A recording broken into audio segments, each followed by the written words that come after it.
Welcome everyone to the webinar, Cracking the Leadership Code, Why Development Programs Fail and How to Fix Them, brought to you by Hogan Assessment Systems and JVR Africa Group. We offered this particular session at the HR in Durban, and the room was packed, so much so that it was overflowing and people had to watch on the screens outside. And that was part of the reason why we decided to offer this again. It seems that there's a real interest. And people are hungry for answers. And in my humble opinion, if anyone has the answers, or some of the answers at least, it's Hogan.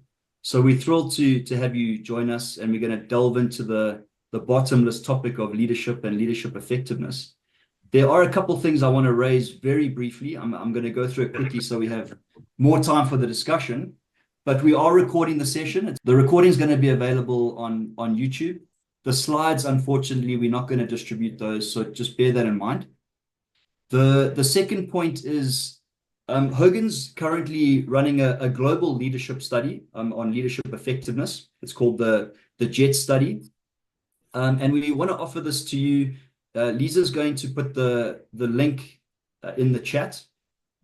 And basically what we're asking is that you participate in this particular study so that they get a South African perspective. It's all about leadership effectiveness, what makes a leader effective in your opinion.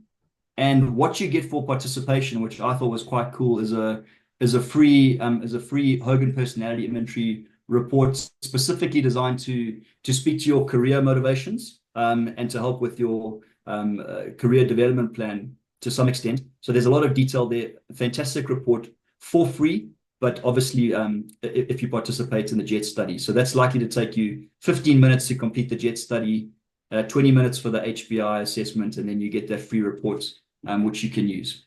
And Lisa will put that in the chat.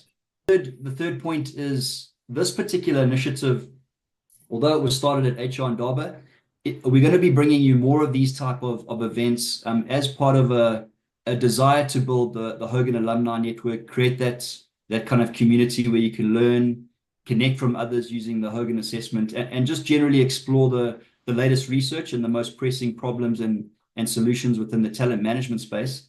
So please watch this space, connect with us on our socials, because there's definitely more information coming about those particular events. And there's going to be exclusive content for those who form part of that Hogan network, or that alumni network. Finally, there will be a Q&A at the end. We're going to leave some time for that. So please put your pressing questions in the chat, and then I'll just group them and share them. I really want to put Maya and Renata on the spot. So ask your difficult questions, please. But without further ado, let me introduce today's speakers. Both these ladies bring a wealth of knowledge and experience within the leadership space and assessment. The first is Maya. Maya, I'm gonna butcher your surname. I just know it, and I apologize in advance. And I did practice multiple times. Krzyzanowska, the regional director at Hogan Assessment. She oversees the Middle East, Africa, UK, Turkey, and Greece. She's a seasoned business professional with expertise in strategic HR and business development, extensive corporate experience in the oil sector, business consulting, company development. And throughout her career, Maya's accumulated significant know-how in HR operational excellence, leadership development, communication, and team growth projects. She's led numerous international programs linking HR strategies to long-term business objectives, and this within Europe, America, and Africa. She holds an MBA from Warsaw Business School and a master's degree in political science and biology. However, she's probably unlikely to be answering any biology questions at the end of the Q&A, even if it is about biological markers of personality. Who knows? Maybe she can or will. And next, Dr. Renate Scherrer, the Managing Director at JVR Consulting, which is part of the JVR Africa Group. Renate is a qualified clinical psychologist with a PhD in psychology. She's a dedicated and passionate assessment specialist, coach, and facilitator with over 20 years of consulting experience across various industries, and that's both locally and internationally.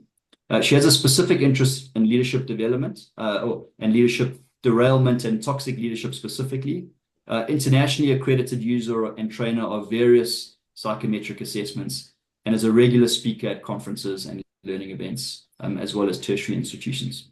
So we're excited to have you both, Maya and Renate. Thank you for being willing to share your insights and expertise again. Without further ado, let's dive into it, and I'm going to hand it over to the both of you. Thank you so much, Andrew. I did practice Maya's surname quite a bit. So it's Krzyzanowska, and she's still going to say I'm butchering it, but I'm doing it a little bit better than you. Thank you so much. I'm going to, Maya will be joining me in the rest of the chat, but I just wanted to quickly position us to start us off. I think you will all agree, that this is a very topical presentation, and that because leadership development is really a big industry, and that companies put a lot of time and effort and money into leadership development, yet we do find that they fail all the time. And we have many examples in South Africa as well, whether it's in politics or business, where leaders fail because they made bad decisions under pressure or acted in unethical ways. There was a recent book from Willem Fourie.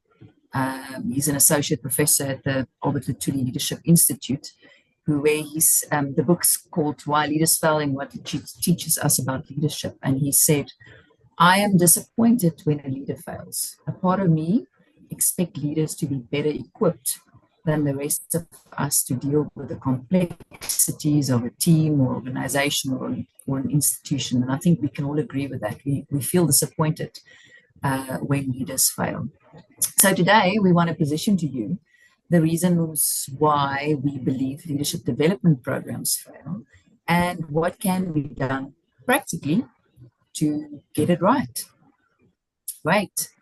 Thanks. Maya, over to you. Renate, well, yeah, I think we all feel like that. We feel sort of disappointed when leaders fail, and we also feel disappointed as HR professionals when the things we do for the leaders fail as well. So we would like to look at this topic from several angles today with you, and also invite you afterwards to a conversation about it, because it's not a new topic. We all know that the topic of leadership has been always hot in every country, every society for generations. So we end up with a question, why things are not changing, why things are not improving. And today we would like to look at it from a national point of view, from international point of view, and also from a corporate point of view, down to the personal point of view. So what is really keeping CEOs awake at night? There was a research done last year by DDI Global Leadership Forecast, and they were wondering what is the main trouble of leaders nowadays. Apparently, this is not macroeconomics that much. This is not recession and competition. This is actually a problem of keeping people on board, of making them engage, or on planning succession and growing talent. Why is this? You might have been observing that post-COVID, things changed internationally. People were changing places of staying. They were more eager to change companies because we were all working online, and we proved that this is effective and possible. Therefore, it was yet more difficult to keep the most talented people employed. Most of them would be leaving the company when they didn't like their boss, when they found their immediate boss too toxic or too difficult to deal with. Also, leaders were failing rapidly because they were losing employees. So most of the leaders newly employed would fail within the first 24 months of having the job. And I'm talking now about the C-level people. Also, they would be derailing or losing the positions, not because of a lack of IQ or technical competences, but because of lack of so-called emotional competences or behaviors, soft skills. If you would go to the next slide, Renate, we can look at that research in more depth. Could you imagine, and just you can read it through with me, can you imagine that up to 75% of employees would say that the most and the worst part of their daily job is actually their direct superior? About 2/3 of global workforce would actually feel alienated or disengaged every day at work. There was this campaign done in the EU among the big corporations that they were trying to stimulate people to go back to offices. I believe in Africa, those campaigns were also happening because, companies are holding those great offices, great buildings that they are paying for. So this is a big cost for them. And then all the employees are working from home. And actually, people were not really that much willing to come back. They were negotiating for a hybrid mode of working. They were trying to prove that they have thousands of reasons of staying at home and being more effective. And obviously, why is it? Because if you alienate yourself, so you work from home, you are far away from that boss. So the safety place of your home, your psychological safety grows. And also, at least you don't need to look at him or her. So you are probably more willing to stay and work for that particular company. Up to 65% of Americans, if we just go back for a little while, also responded that they would rather accept a pay cut or not take a pay rise if somebody would fire their boss. We might think it's funny, but to some extent, it's also very tragic. And I realize I've been a leader of people for many times in my life, and I know that this is very difficult. And that the issue is not simply about likes or dislikes. It's actually about creating a certain culture. So the first trouble starts with the fact that nobody gives us a recipe on how to do it. If we go on, and as you know, please let's go on. As you know, or assume you might know that with all the markets that I'm having for Hogan, I'm traveling a lot. And anytime I travel, I try to Google in every country what people say about their bosses. So you can see a screenshot from my computer here on your on the slide.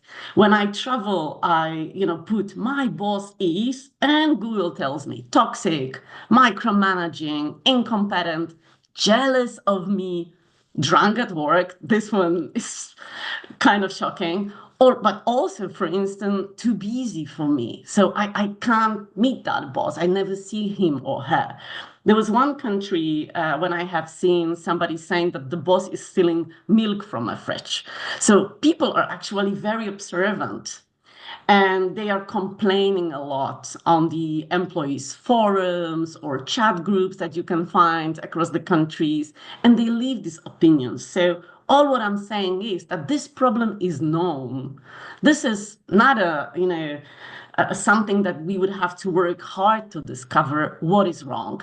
Apparently, 30 years ago, there was a researcher, a scientist called John Banks, who back then analyzed why leaders fail.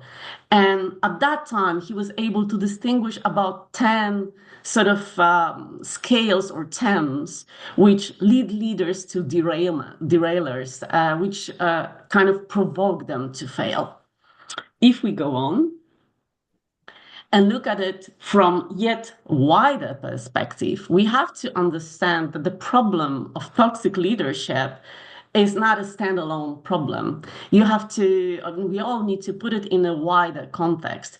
First of all, there must be a certain type of followers that would enable a toxic leader to appear.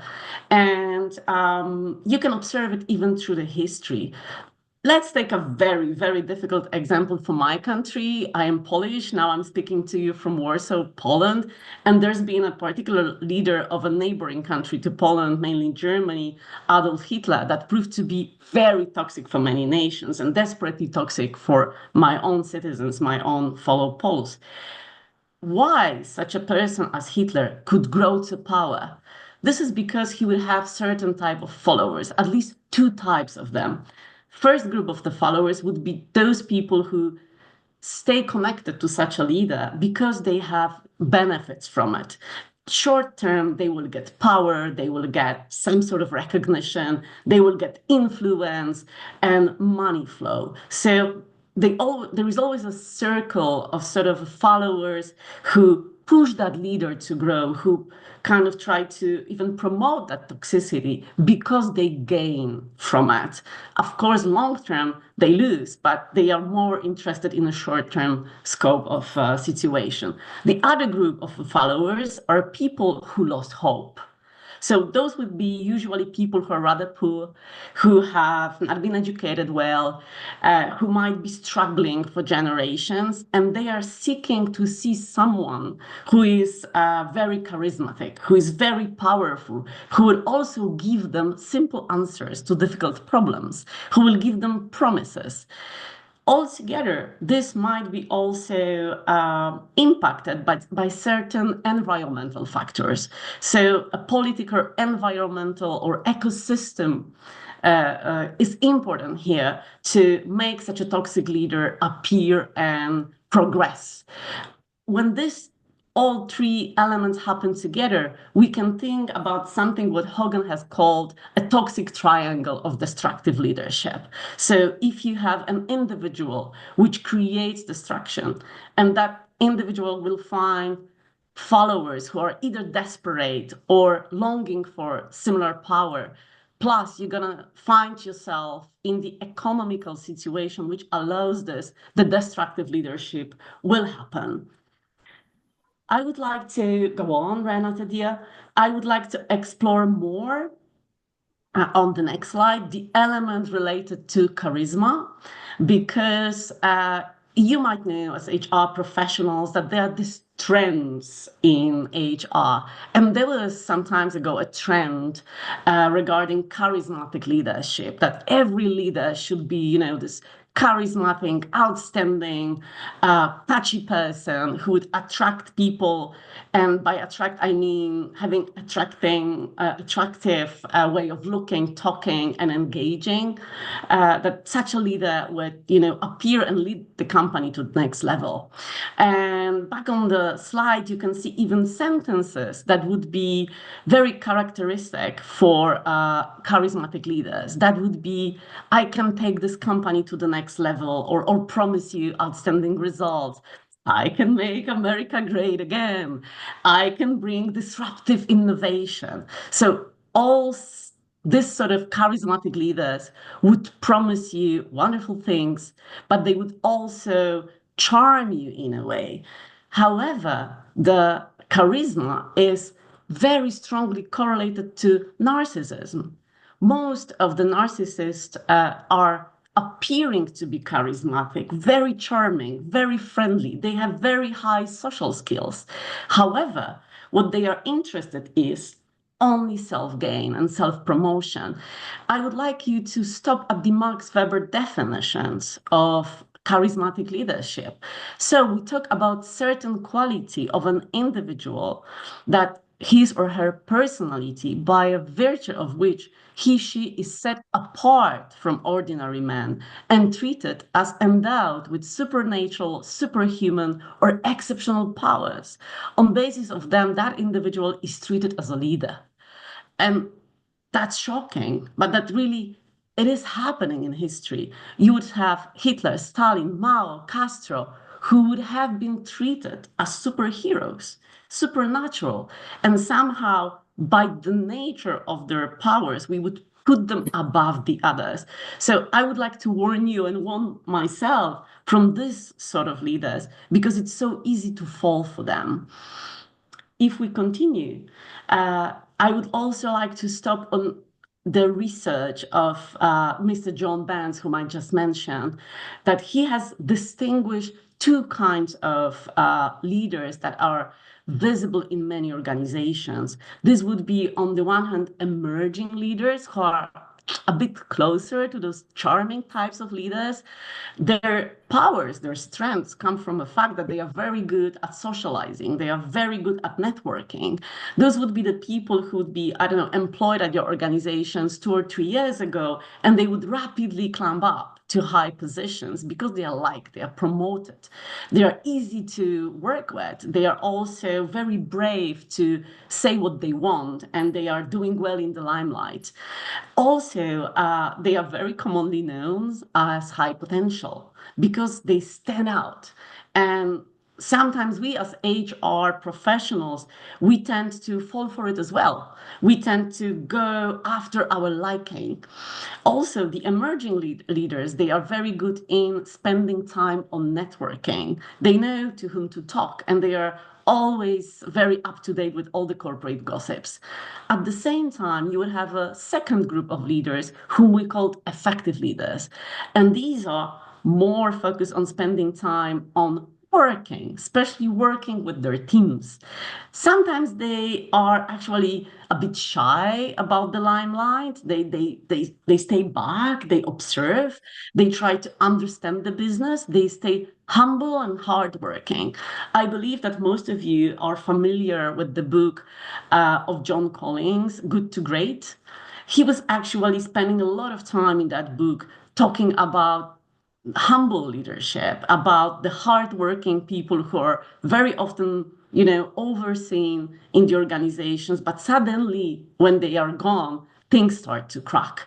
So if we would take it to the next slide, please, and we would like to introduce you to the way Hogan looks at leadership. We are thinking that leadership is a resource of the group. So we think that this should be a functional resource to steer and promote group performance, and that leader should be always assessed not by his popularity and not even by his or her personal results, but by the results of the group in the long term. So if the group is able to highly perform and maintain that high performance in the long term, we are likely seeing a good leadership.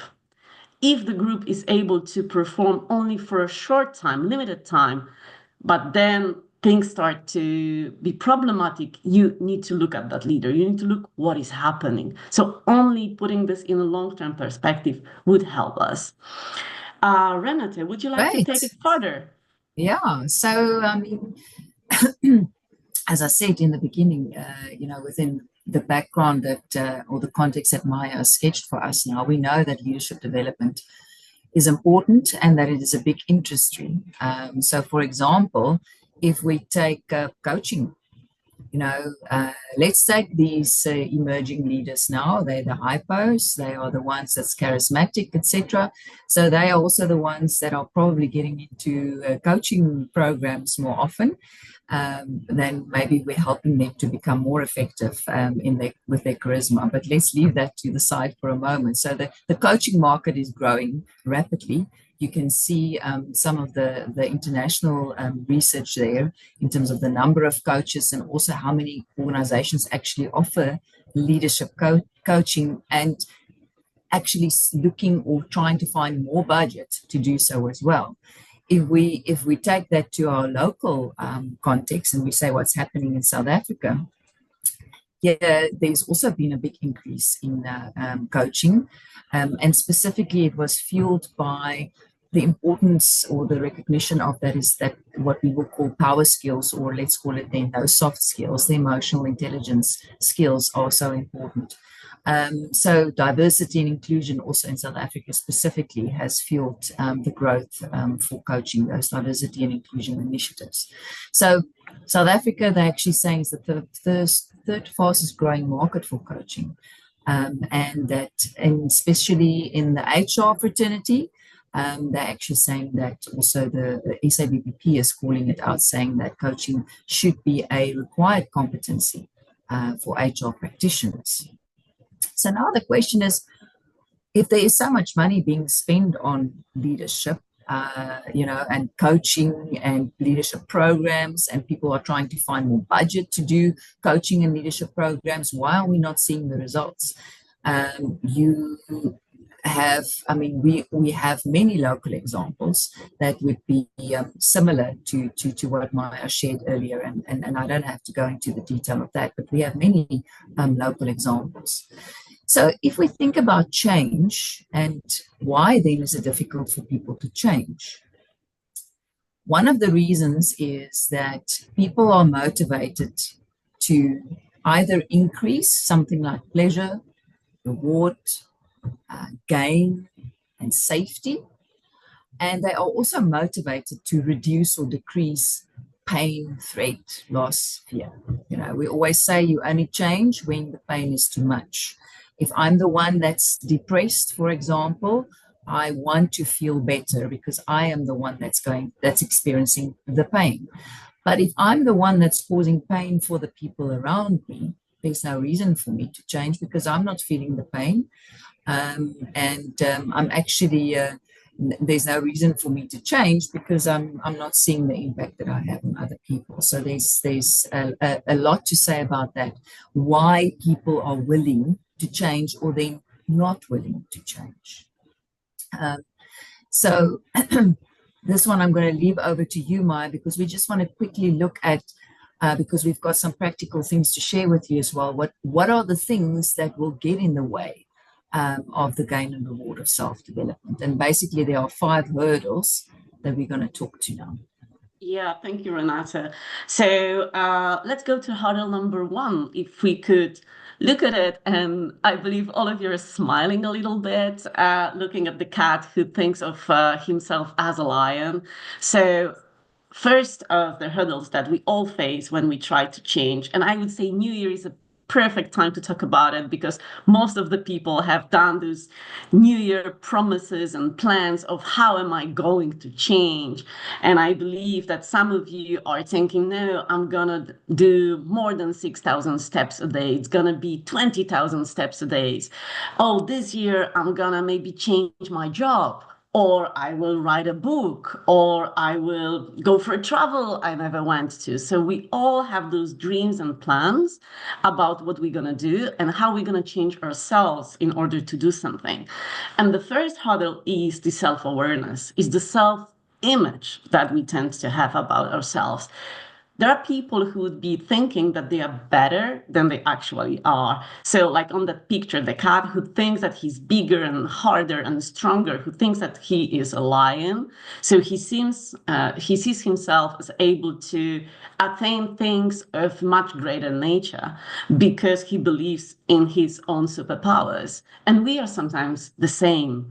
We keep illusions about our powers. We also have fantasized talents, and we think we're better than others, better than average, so we are able to attain those great goals.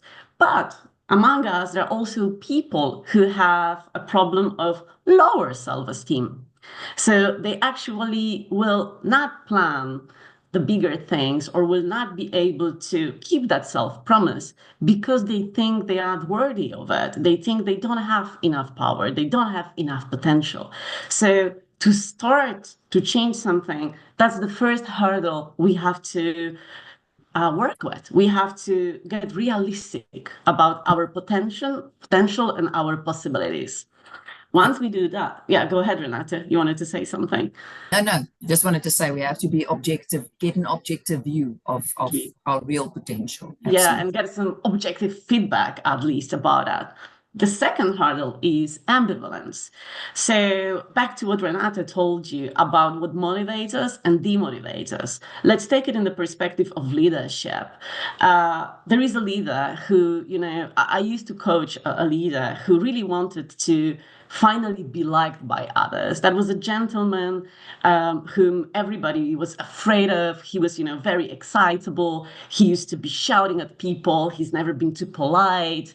And he wanted really to change this. He wanted to be liked. So, from being the least popular person in the company, he wanted to jump up to being really liked. That's a huge goal. Let's put it there too.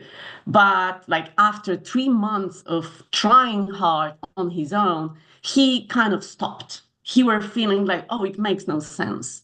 Nothing is changing. And actually, what am I gaining from it? When I'm trying to be nice, they all request something from me. They have these wishes. My door is never closed because they want something. They're coming and going and I'm disturbed. I can't work. So he kind of lost interest in that change and end up feeling ambivalent. Like, yeah, I might, but I don't really want it. The other example would be, for instance, if you were ever trying to quit smoking. You would know that, okay, the risk of cancer is higher, you know, my skin doesn't look that well, and I'm not in general a great shape, but I'm going to lose my short breaks at work for cigarettes. I might lose my social circle, and I'm not feeling that well among people when I don't have that cigarette as a companion. So again, the ambivalence is a big hurdle to change. And then the story continues. One of the most common mistake is to put the goal too high. So exactly the same mistake like that CEO I've mentioned to you. He wanted to come from being completely unpopular to being liked. That's a huge goal. That's very difficult goal to attain. But also like on this picture, you know, the little kid trying to lift that heavy weight looks funny, but also impossible. That's the same when we think of, you know, losing 10 kgs in a month. I mean, that's going to kill us. That's the same about someone who starts jogging and they think that within a few weeks they're going to run a marathon. We will kill ourselves for that goal, so it won't be successful, but also we might lose interest in it because it's just too big, it's too difficult. And we don't realize that this is too difficult. The other thing is that when you're having development programs set up for your leaders or managers, they usually feel this internal must that they have to put that bar very high, as if they would feel ashamed to have a lower goal. I told to that client of mine whom I've been coaching, you know, stop thinking about them liking you. Forget about it. Just put a goal that they will smile back to you, or that you will not feel this tension whenever you enter the room. Maybe the goal should be that the conversations will continue when you're around, because usually people were just dead silent when he entered. And he looked at me completely surprised and said, yeah, should that be my goal? I said, yeah, at least it's measurable. And I believe you can really get to that goal. So let's go on. The other hurdle is, if you press, is the effort, obviously, that we have to invest into changing. If you want to run a marathon, you have probably, you know, a lot of runs ahead of you. You have to run 3 times a week. You have to have a personal trainer. You have to build your body power, your muscles to really get to that goal. And you might get tired, simply very tired. And I would say that it's easier to run a marathon than change your behavior. I would even say it's easier to lose weight than change your behavior, because changing the way you act is super difficult and very complicated from psychological and biological point of view. So the effort invested into it and the fact that you are not going to see the rewards very quickly might drain your energy for it, and might lead you to the last hurdle that we identified, is the durability of the reputation. What do we mean by that?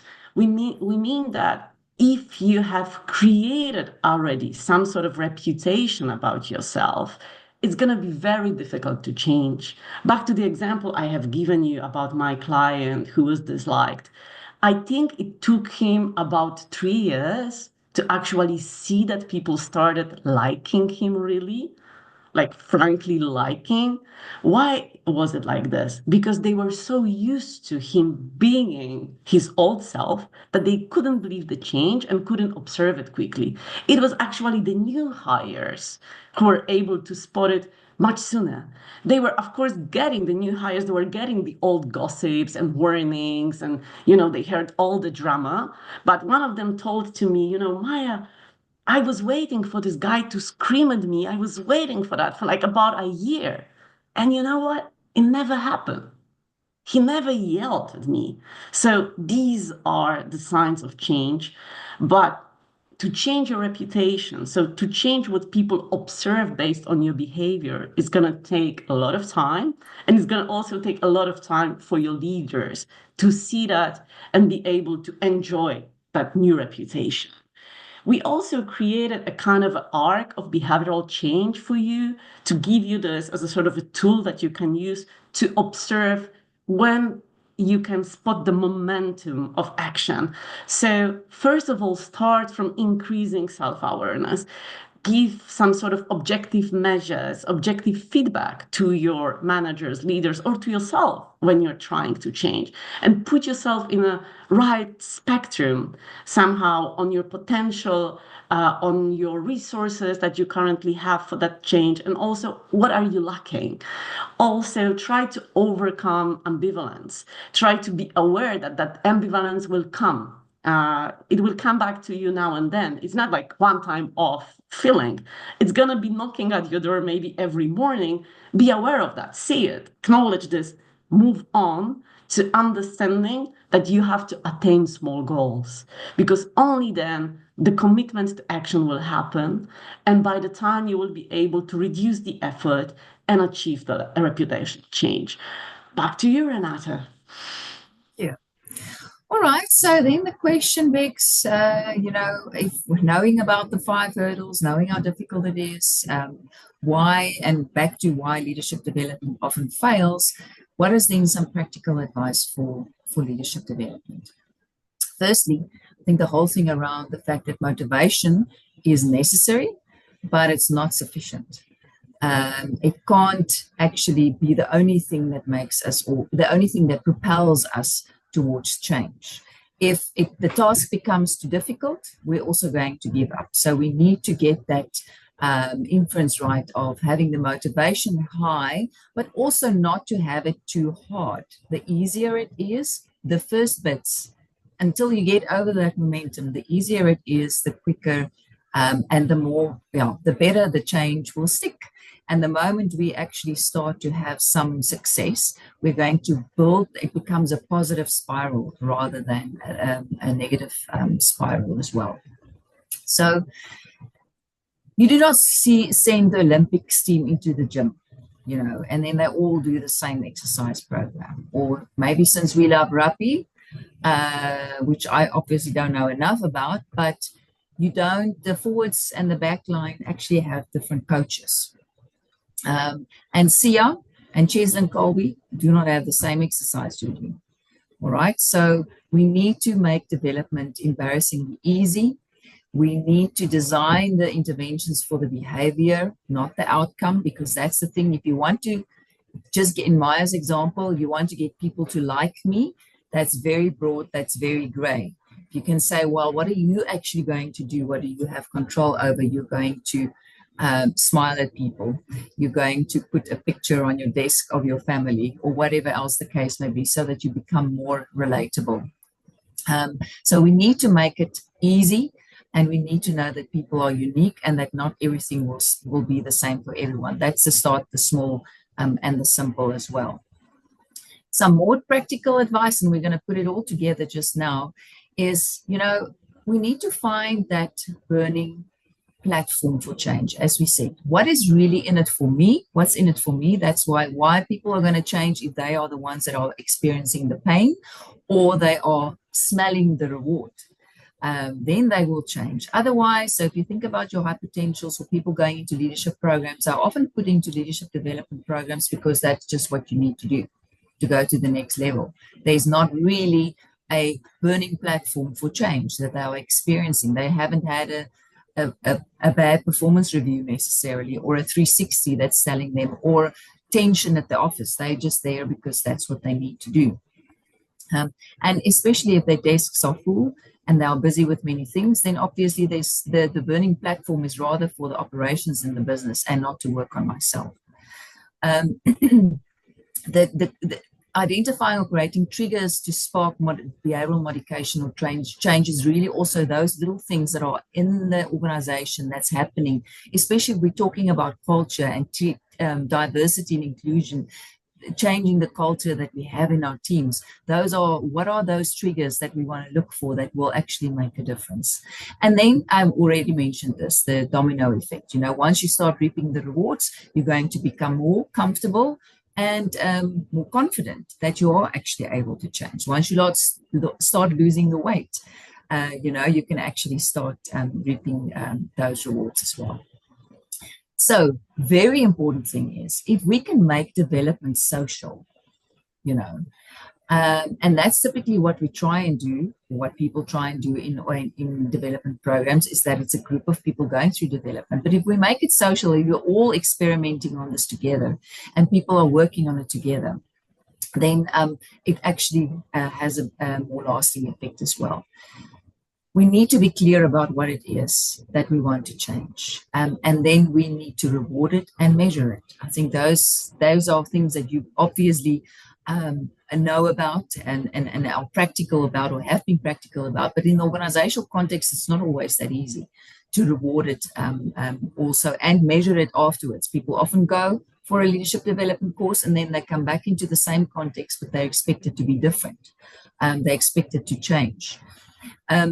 Very important last thing there as well, is that we shouldn't leave leaders or people after the event. We need to provide them with tools for extended support. Like you are at the gym and you have the coach that you work with on a continuous basis. They don't just give you a practice session and then say, well, you can try that, but the chances of your success are much reduced as well. So if we think about, the change strategies, there are 5 different types that we can bring into the mix here, as we've already mentioned. But I mean, whether we're talking about the environment that we need to be aware of and change, we sometimes need to redesign the job, but also from a social perspective, to have people that I can connect with. So is it a social angle that we are utilizing to make this change stick? Also, try and get the right behaviors. As we said, don't just talk about the outcome, but look actually at the behaviors. And then specifically on the cognitive side, or let's call it the mental side, is to help people to understand the impact of what they're doing, why they are doing it, etc., and also what happens in their minds potentially in situations that lead to them to react in a certain way. Motivational will also help them. A motivational strategy is there where people know that, look, when their future state is what's in it for me is I will have better relationships. They are able to visualize the outcome.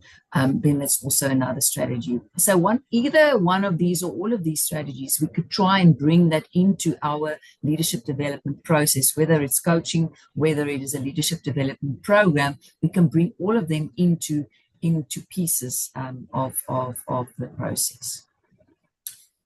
So if we go to then, why are tools and extended support necessary? Because based on the question or the comments that I made just now, as I said, the parallel for fitness coaching in my earlier example of Sia and Chest and Colby not having the same regime. If we work with fitness coaching, we want to first do an assessment so that we know where the gaps are. Then we inform people about what they need to do, what they need to change. We give them information, and then we apply that knowledge to create an exercise plan. We track the progress. There's a personal program. That's where the development happens. If we think about it in assessment and coaching as an analogy,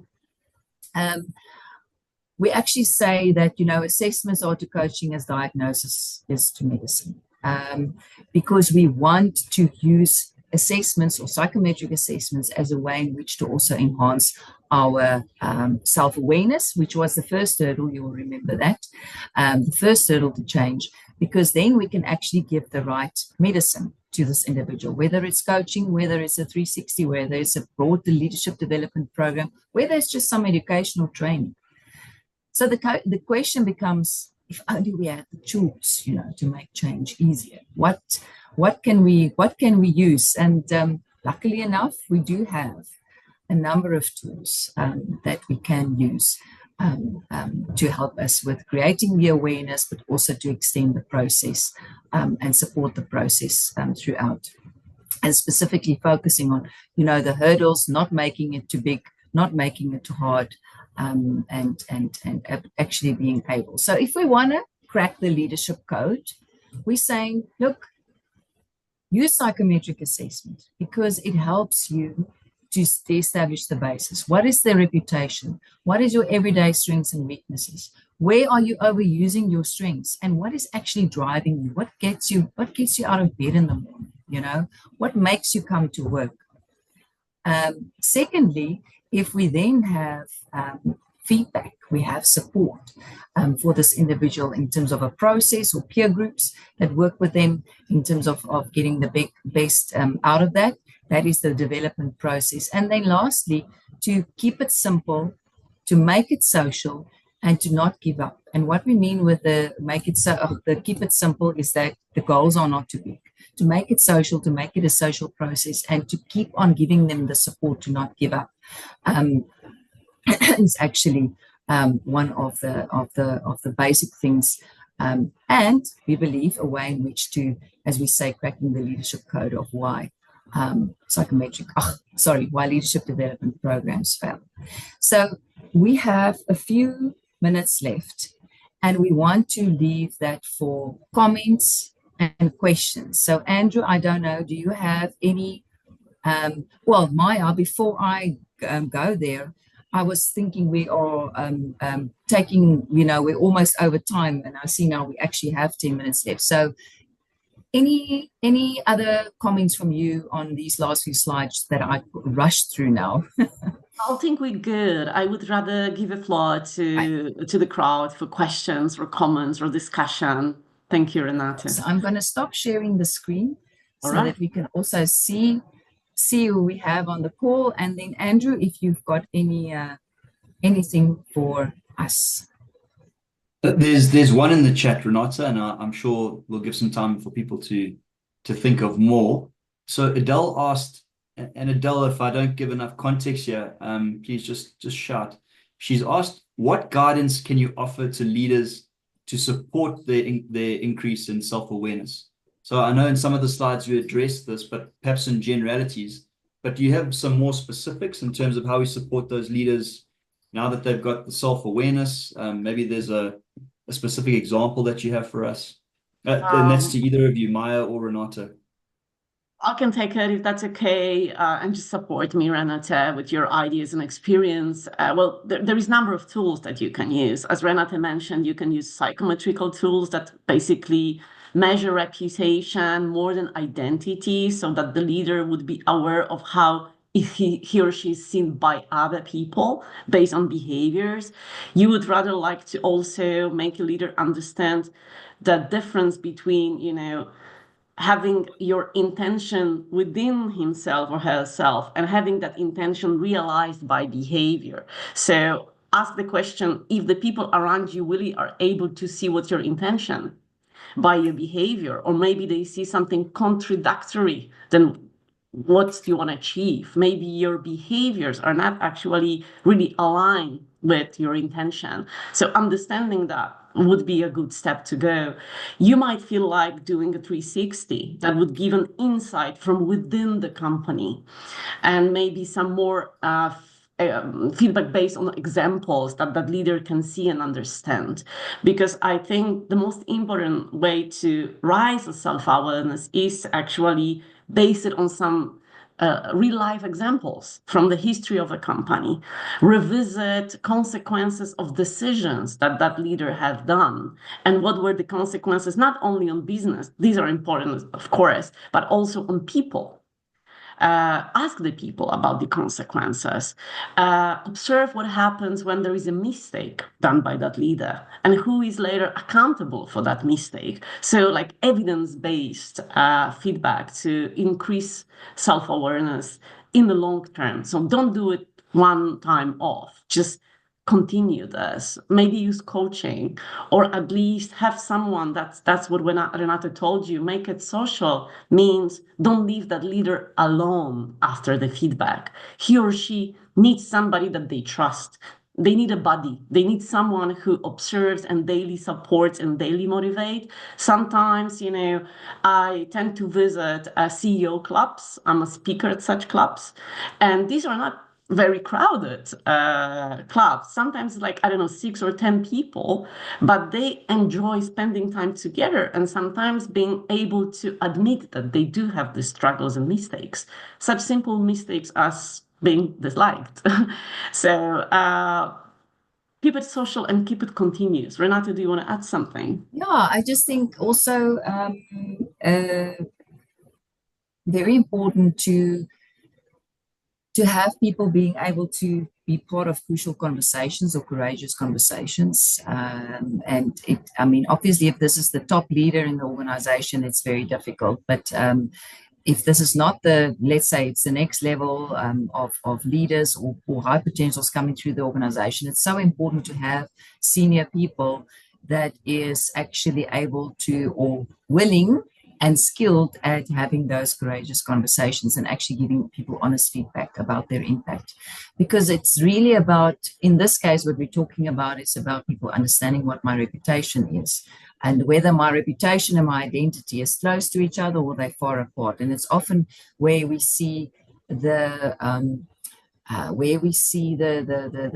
incongruence is where my identity and my reputation is far apart. That's where the most problems seem to happen. I asked the question here, you know, what do people in their organizations do to increase self-awareness, people on the call? Adele, you were saying, you know, that's the conundrum. The diagnostic tools and other means indicate underdeveloped self-awareness. However, it's challenging to find very concrete, realistic ways to get leaders towards insights, to think differently about the ways they think and behave. Yeah, absolutely. I couldn't agree more. I don't know if anyone else on the call has a practical example of where they've the only examples I've had so far is where one actually have an open and honest conversation about someone. If you, for example, giving feedback on psychometric assessment results, but you also have information about this individual and the impact that they have, that you're able to find those links and confront to an extent an individual with the reality of how that impact can play out, or how that reputation, what their reputation could be based on the assessment results.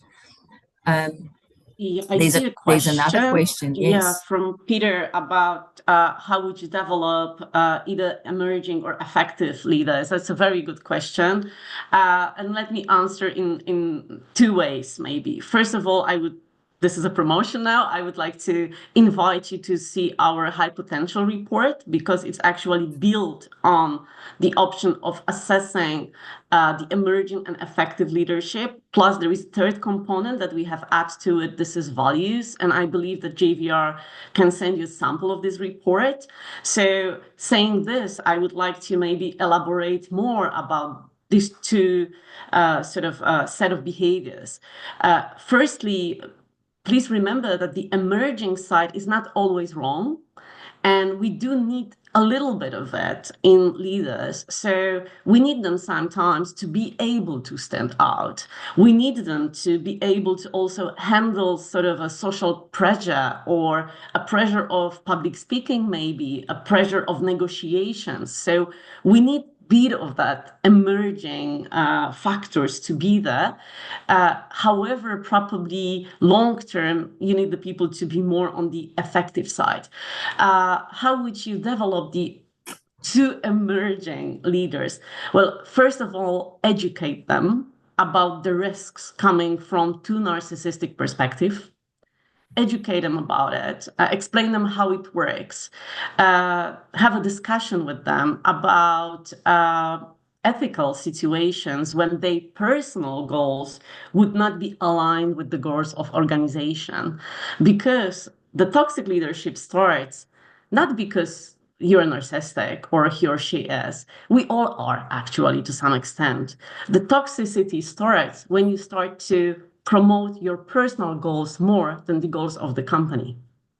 And when you try to play the game in a way that you will go ahead, but not the company. So have those difficult ethical conversations with that leader. Observe the decisions that he or she makes in a ethically ambiguous situations, when it's not easy to determine what to do in order to develop the company, even if he or she will personally lose. Also discuss the situation of being accountable for company mistakes or organizational mistakes. I think that would be my focus on seeing whether he or she is actually able to admit to being too much self-promoting and also able to change the behavior over time. And it is a difficult struggle. Whereas for the effective leaders, sometimes they are just too shy. Sometimes they tend to be invisible. Also, sometimes they tend to be too dutiful and too diligent, so they are overlooked, or maybe they don't have the power and the spark to fight. So effective leaders sometimes need to be more like lions. Sometimes they have to set limits.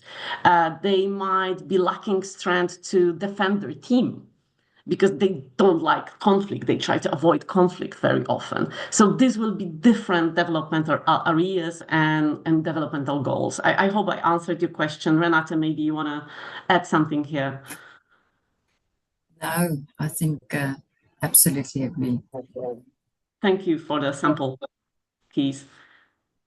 I can see we've only got a couple minutes left, and Adele did ask a follow-up. I'm just going to ask it quickly. So she's suggesting that she's done all the assessments and the 360s and done all the good stuff.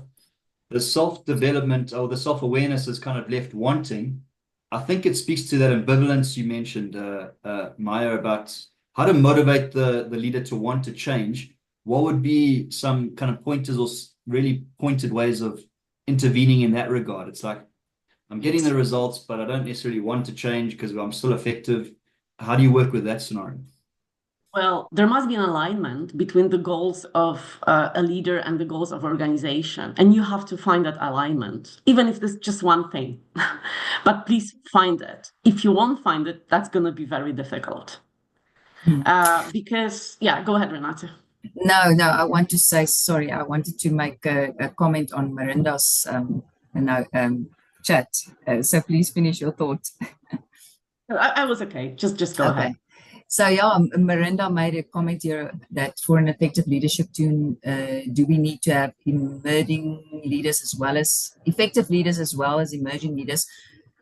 So I'm not sure if you're asking the question or making the statement, because I'm actually thinking that, you know, we probably need exactly that the sum is bigger than the, what is it? The whole is bigger than the sum of the parts, in the sense that we need leaders who have enough of emerging capacity or emerging traits, but that it, as Maya mentioned, doesn't come back to them actually over promoting themselves at the odds of the organization.